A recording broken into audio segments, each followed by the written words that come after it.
My very dear cuz, what shall I say? I am tired, so tired. Having reached Halifax at 3 yesterday and Beachlands half an hour later. Yet, tired as I am in the seventh heaven of delight. Halifax is a dear, quaint, grimy, romantic place, and so charmingly old. There is none of our blatant Western newness about it. Then, too, what a flavor life must have in a garrison town. I feel already as if I were living in one of Kipling's stories.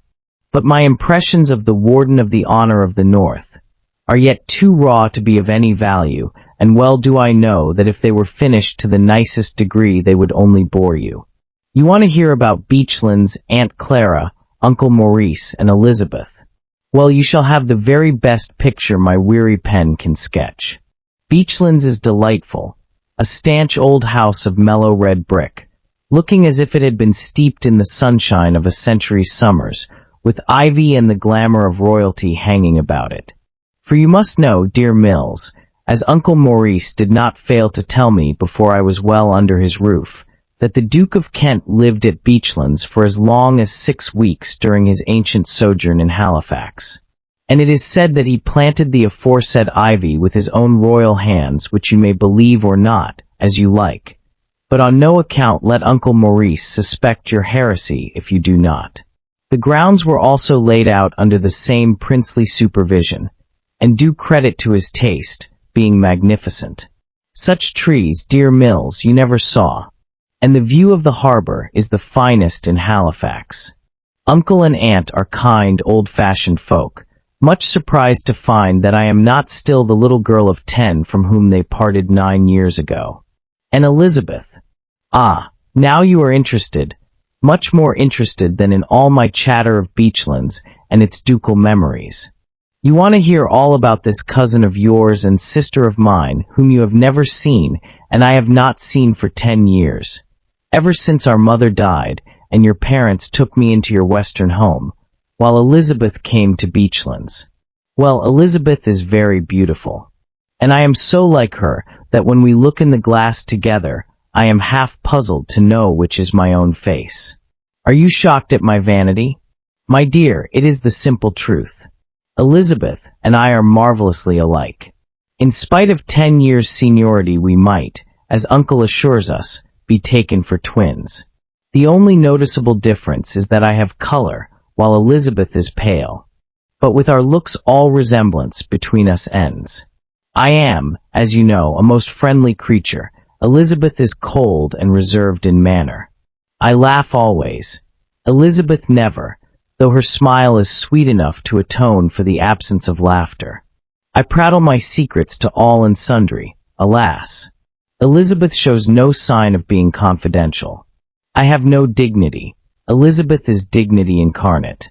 I am capable of holding resentment long enough for it to be serviceable. But I am much mistaken if my stately, sweetly smiling sister has not a most high spirit to resent an injury, and a strength of will stubbornness, if you think it the more honest word to sustain it for longer than is wise. With it all, she is charming, and I love her dearly already. I shall write more of Elizabeth in a few days, when my western breeziness and her eastern conventionality shall have been mutually adjusted. Until then, dear cuz, I am your most affectionate and most weary Eve. Dear cuz, a week has gone by, and I have not wasted it.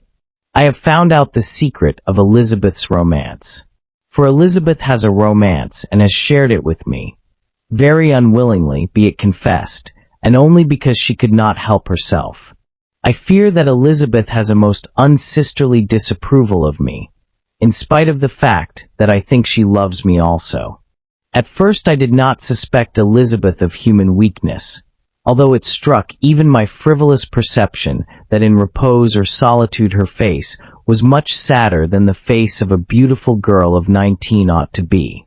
But I did not speak of this to her. Nor would you, dear Mills. There is a fire in Elizabeth's dark eyes which would daunt any unwarranted curiosity. I think those eyes of hers can flash fiercely upon occasion. She has even favored me with some glances far from loving. And yet if you only knew how charming she is with it all. Even her very pride and coldness seemed virtues in her. One day at luncheon, Uncle Maurice remarked casually that Anthony Allen would return from New York next week. Now, I had never heard of Anthony Allen in Uncle's item of news, and it would have gone in at one of my small ears and out of the other, if I had not at that very moment happened to glance at Elizabeth. Wonder of wonders. My sister's eyes were studiously cast down at her plate, but the point of dissemblance between us was gone, for Elizabeth was no longer pale. Pale, dear Mills? You never saw a rose so crimson. From the tip of her deliciously pointed chin to the moonshine parting, in her hair was all one painful blush. So amazed was I that I stared at her, quite forgetful of all good form, until she looked haughtily up and, finding my curious eyes upon her, favored me with an indignant flash of those before-mentioned proud dark orbs. I looked promptly away, and was just in time to intercept an amused family look on its way from Uncle Maurice to Aunt Clara. Not being duller than most people, I could divine a meaning in all this. But what meaning? Who is Anthony Allen? And why should Elizabeth Stuart blush so painfully at the mere mention of his name? I determined to find out, and you, dear Mills, who know me tolerably well, do not need to be told that I succeeded in my determination, at the cost, I fear, of some of Elizabeth's affection, for she loves me none the better for compelling her confidence. After luncheon that day I followed Elizabeth to her room, and found her standing at the window looking out on the pine walk. She was pale again, and her eyes were sad, but oh, how proud her face was.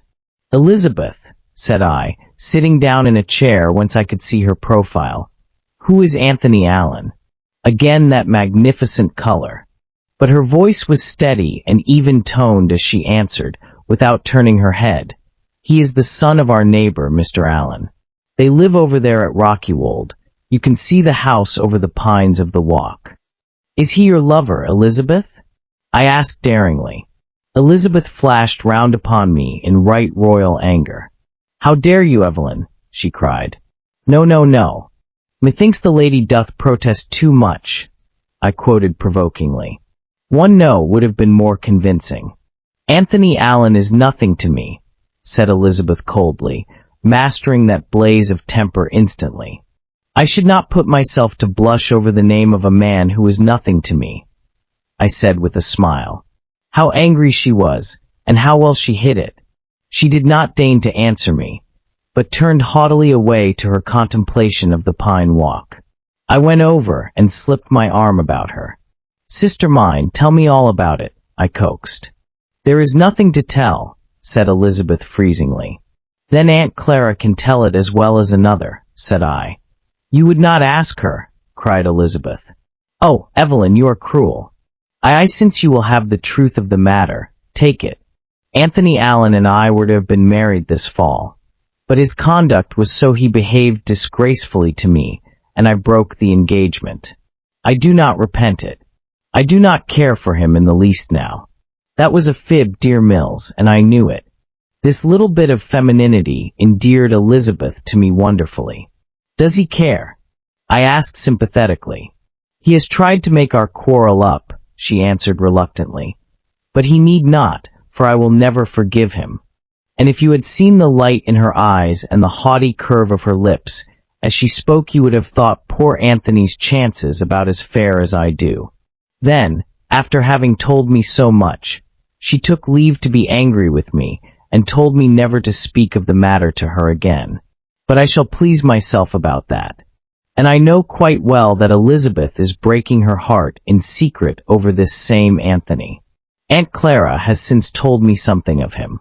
He is, she says, a gay, handsome fellow, frank and friendly, and very fond, or so it would appear, of jesting and talking with our sex, among whom he is a decided favorite.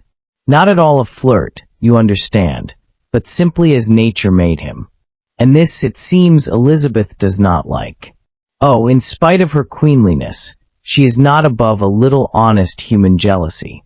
Hence her quarrel with Anthony, and the present deplorable state of affairs.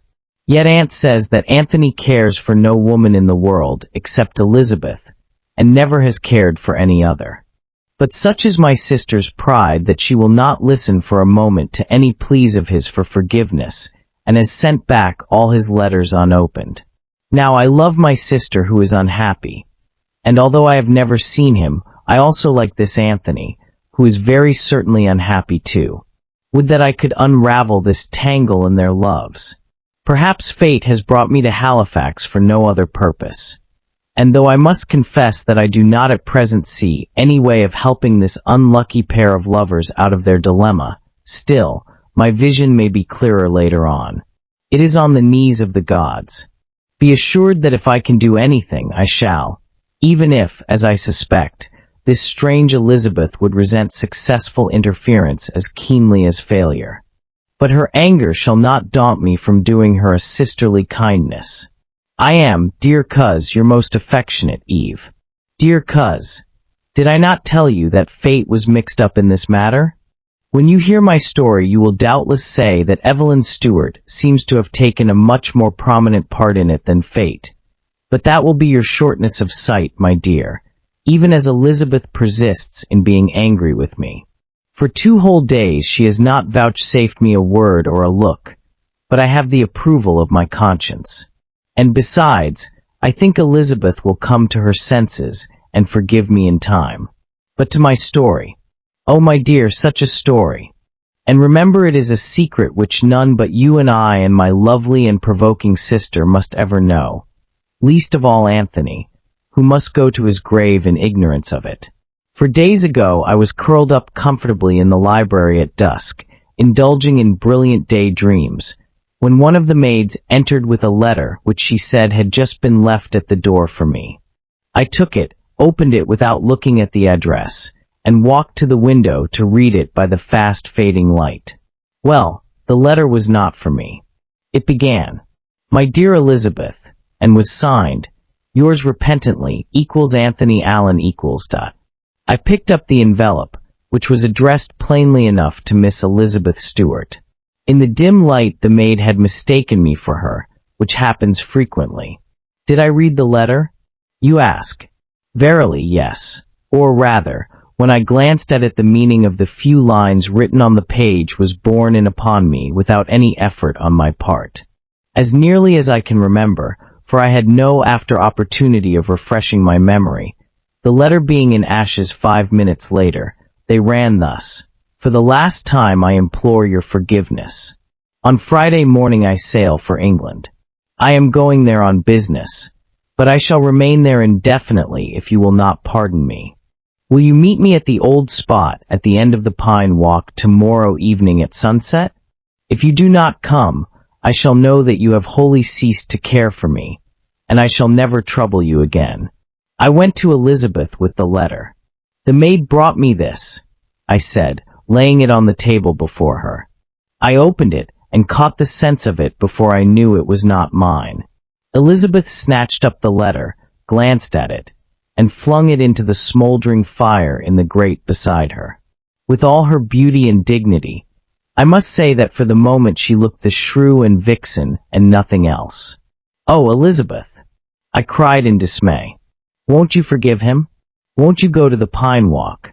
Which was a foolish speech, for I had had time enough to learn right well that my sister goes by contraries.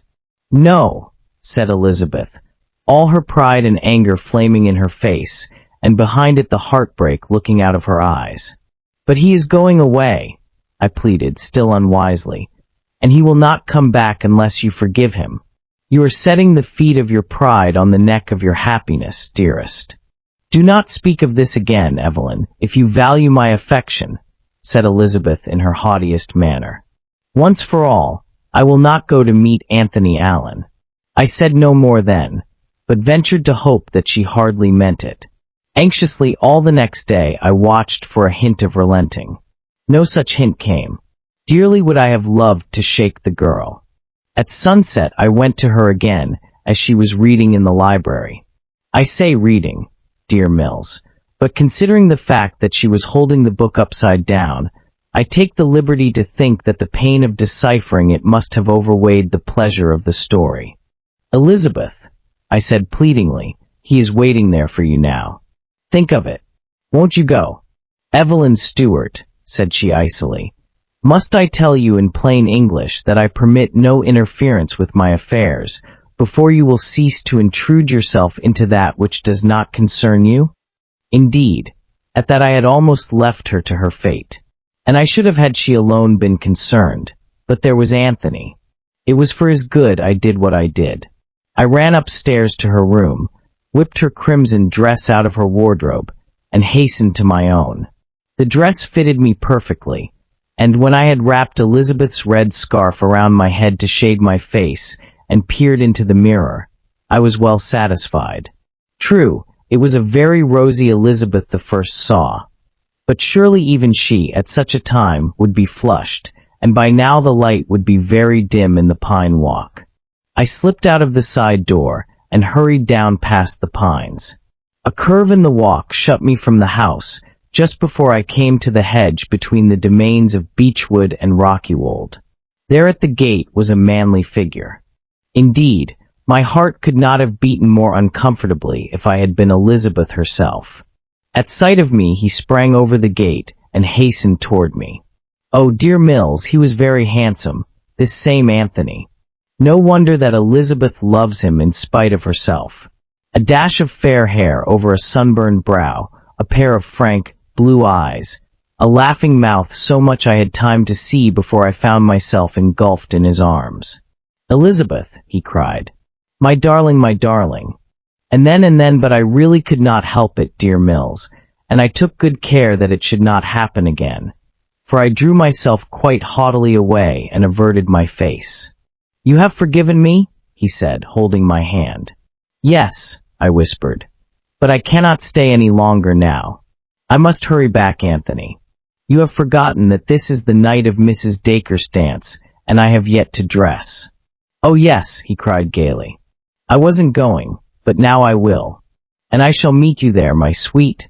Yes, I promised, although I had my painful doubts. Wait just another moment, he entreated. He put his hand into his vest pocket, and the next moment I felt something slipped over my finger. That is never to be taken from its rightful place again, he said triumphantly, and then he bent his head, but I broke away and fairly ran back through the pine walk. Arriving at the house, I went straight to the library again. Dear Mills, surely my errand was a righteous one, and I needed that assurance to sustain me. Elizabeth, I said, it is time you were dressing for the Dacre's dance. Remember, it is 6 miles out to the place. I am not going, said Elizabeth without looking up from her book. And indeed, it had been arranged that Aunt Clara and I should go without her. Oh yes, you are, I said. I have just been down to the pine walk to meet Anthony. He took me for you, not unnaturally, and I forgave him most wholeheartedly and promised him that you would meet him at the dance. Evelyn. Elizabeth stood up. If you could have seen her, dear Mills. For once in my life I was frightened, but I would not show it. Don't eat me, dear sister, I said. I knew you wanted to forgive Anthony, and that your pride would not let you.